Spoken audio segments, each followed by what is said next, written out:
Waigijika Khalsa, Waigijiki Fateh.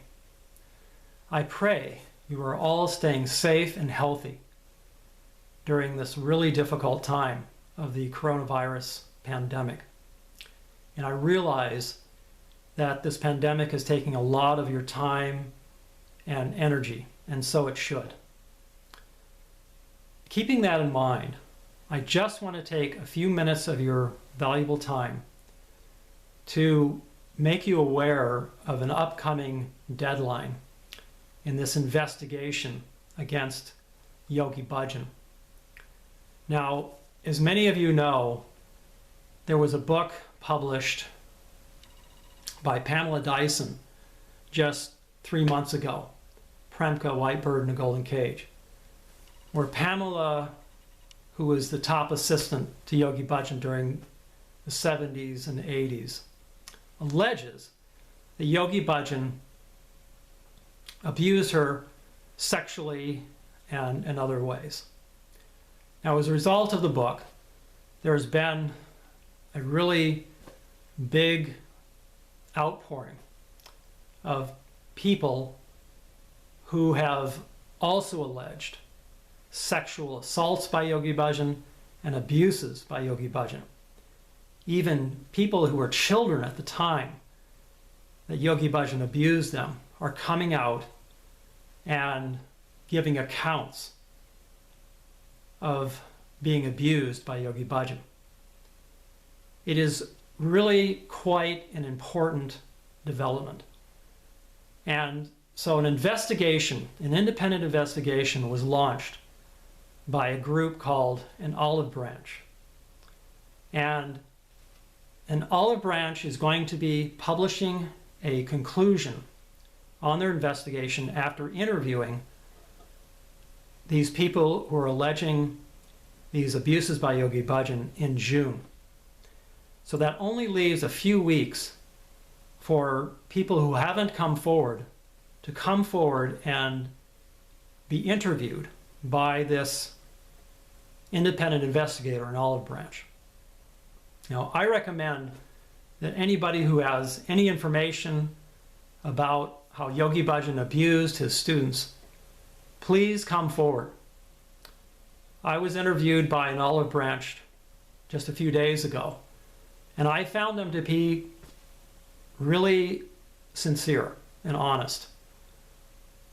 There were two ladies who interviewed me, and they assured me that they would be making an independent conclusion about these alleged abuses by Yogi Bhajan. They also assured me that nothing would be redacted from the report and it would be made public. That is what they told me. Now, I recorded what they told me, with their permission, of course, and I also recorded what I said during the interview. So, if anything comes up that is different than what they told me and what I said, then I have a recording of it. And I would encourage anyone who does an interview with them to also do the same, just for your own benefit, and for the benefit, like I said, if something is said that is different than what was told you or that you told them, then you have proof of what you said. Now, having said this, I also want to talk a little bit about some of the posts and comments I've been seeing recently by some of the Yogi Bhajan followers who are still ardent supporters of Yogi Bhajan and who say that they don't want to look at this report, this independent investigation, and that no matter what the investigation says, they're not going to listen to it. Now, this to me seems very disingenuous to start with. And people who would consider themselves of consciousness should at least review this report and recognize these serious allegations that are being made by people that were even children at the time that they were assaulted. It's very disturbing that some of these people who are presently in charge of 3HO and that are in positions of leadership won't even listen to these allegations. Now, I have to say that everyone should realize just how manipulative Yogi Bhajan was. I had the opportunity, if you will, I don't know if it was such good fortune, but I was around Yogi Bhajan quite a bit. From starting in the late 1970s all the way up through the time of his death. I was around him quite a bit, especially in Los Angeles during the early 1980s. I did security and answered the phones right out in front of his residence at 1620 Pruce Road. And I lived just down the street, just not even 2 blocks, just 2 houses down from where he spent a lot of his time at Dr. Allen's house. So I was witness to some of these abuses, and I also witnessed many times when women would come and go from his residence.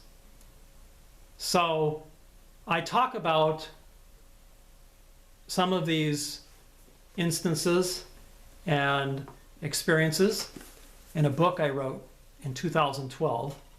It's called Confessions of an American Sikh by Guru Sant Singh.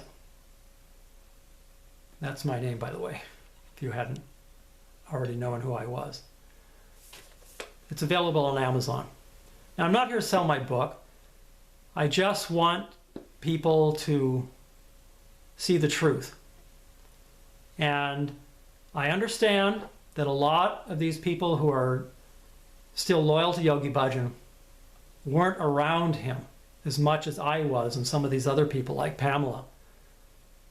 So Yogi Bhajan was very careful to keep all of these abuses under wraps.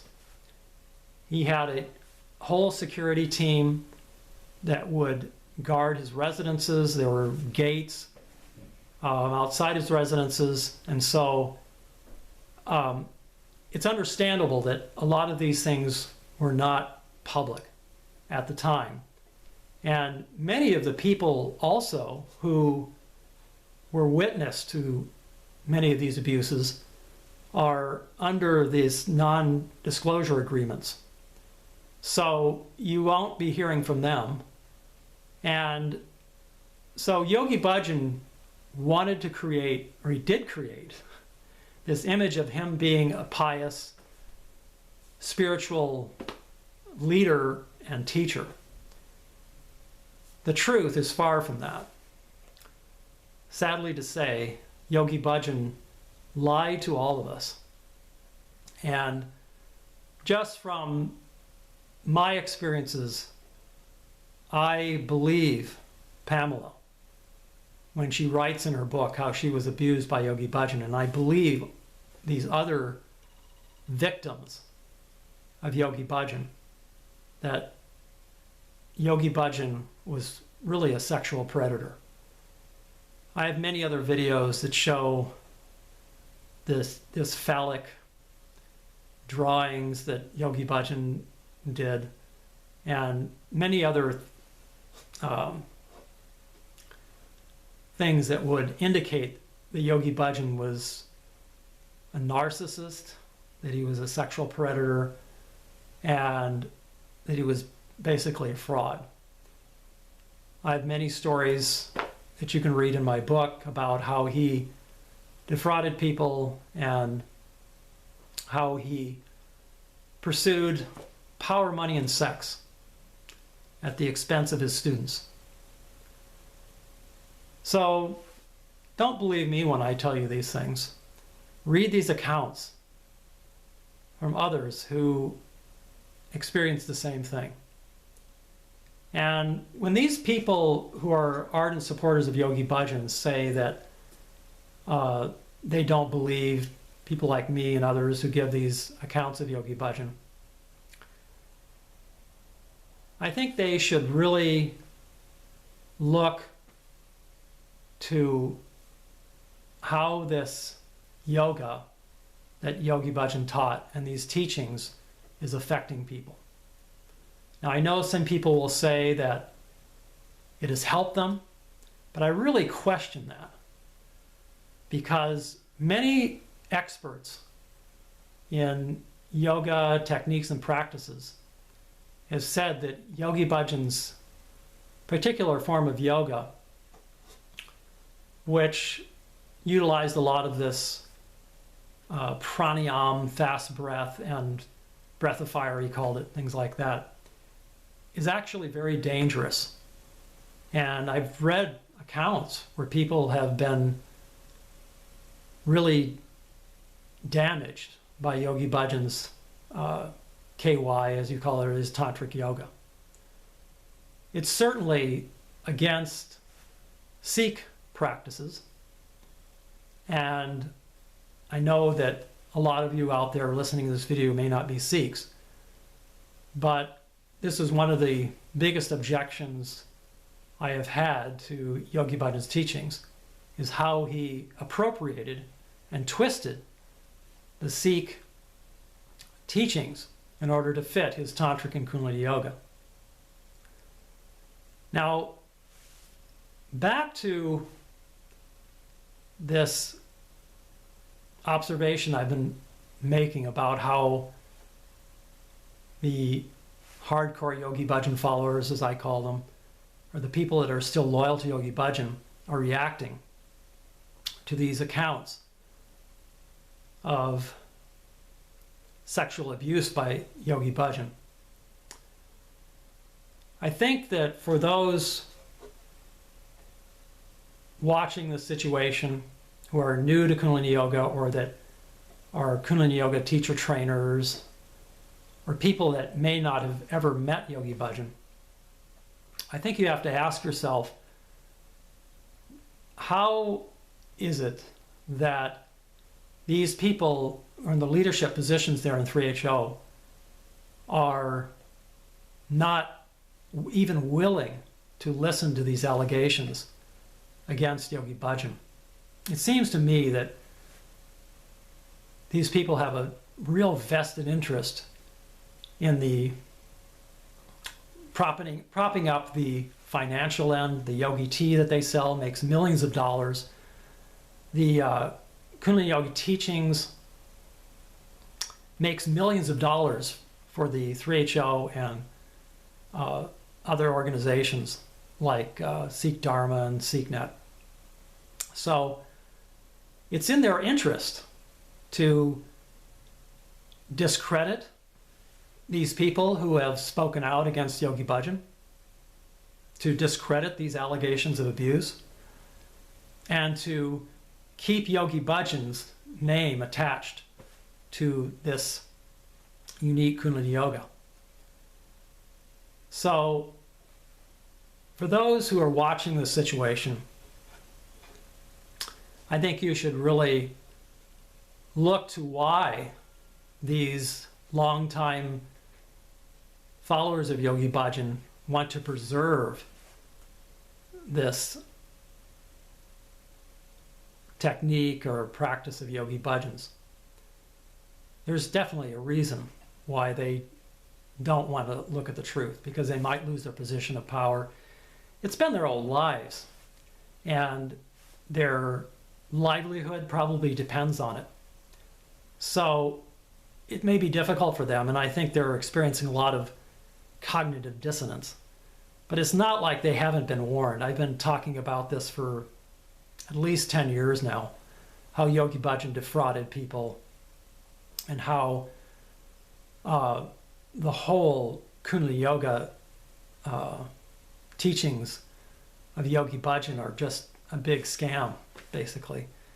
You know, there's been an academic study now that has shown that Yogi Bhajan made up most of the practices, that he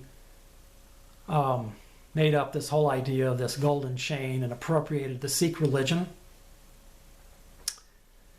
Because if you ask Sikhs from the Punjab or traditional Sikhs if there's any connection with Kundalini Yoga or Tantric Yoga with Sikhism, they'll tell you straight out that it's just not true. Yogi Bhajan tried to say that Guru Ram Das Ji passed on to him this secret knowledge of Kundalini Yoga. It's really just a big lie by Yogi Bhajan. In order to give his Kundalini Yoga credibility, to give it status, and for him to make money off of it. That's the bottom line. So there is no lineage of Yogi Bhajan's Kundalini Yoga. And when these hardcore followers of Yogi Bhajan say, well, let's not throw the baby out with the bathwater. Well, Yogi Bhajan was the baby and he was the bathwater, both. Because what Yogi Bhajan taught was a whole lifestyle. Everything about the teachings was his lifestyle projections on the way people should live. And people emulated him. Him emulated Yogi Bhajan. The teachings emulate Yogi Bhajan. So when Yogi Bhajan gives this meditation, for example, for prosperity or for health or whatever it is, it's his image that people are trying to emulate, basically. Why would Yogi Bhajan give anything out that wasn't trying to emulate him in these meditations and these yoga asanas? There was another good comment I saw about how people say, well, Yogi Bhajan was just the postman. He's just delivering the letters. Well, Yogi Bhajan wrote the letters. So you have to really wonder if Yogi Bhajan is a fraud, if he's a sexual predator, and he has complete corrupt personality and character and a propensity towards just doing these things for power, money, and sex, then why wouldn't his teachings be corrupt as well and lead to that type of corruption? That's what you have to ask yourself. So those are just a few of my thoughts.